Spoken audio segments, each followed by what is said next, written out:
Bueno, Agustín, hoxe toca Lourido para inaugurar estes lavadoiros que dende xa hai algún tempo dentro do Concello de Soutomaior estades levando a cabo. Quedaban estes por restaurar aquí en Lourido. Sí, hoxe tocoulle a Combiña e Viñó aquí en Lourido, hai 15 días tocoulle o de Moreira, antes tocou a Pedreira, a Xesteira, é dicir, levamos pois un bo número de lavadoiros e fontes restaurados dentro dun plan de restauración de patrimonio histórico, non? Continuaremos este ano con novos no Rial,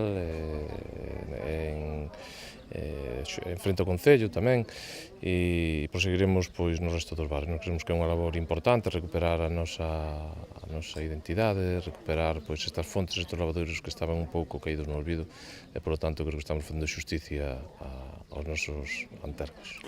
O patrimonio etnográfico, sobre todo, que hai anos tanto servicio deu estes lavadoiros aquí ás comarcas. Sí, a verdade é que moita xente levaba nestes lavadoiros. Afortunadamente hoxe pois utilízanse menos porque bueno, a tarea xa se fai nas casas, non? Pero o que se utiliza moito son as fontes que dan verdadeiramente a agua fría, como un día de hoxe de calor, dá gusto, parece que sale da nevera, non? Por lo tanto, eu creo que, bueno, é importante por si mesmos, pola recuperación, e é importante tamén polo servicio que prestan os veciños.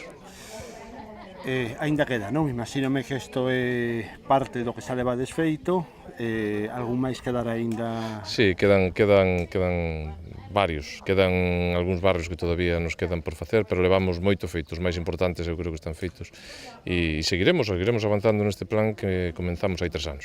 A parte, un traballo bastante ben feito, que se ve a restauración, tanto non solamente da fonte, o lavadoiro, todos os arredores... Sí, tratamos de que se note o menos posible, pero que queden ben.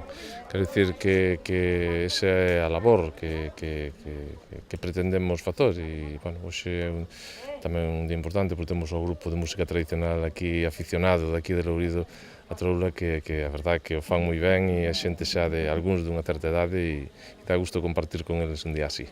Non deixa de ser un día de festa. Efectivamente, un novo día de festa, e mañán San Juan. Pois vémonos mañán en San Xoán para despedir este primavera, darlle entrada ao verán. Vémonos mañán. Moitas gracias.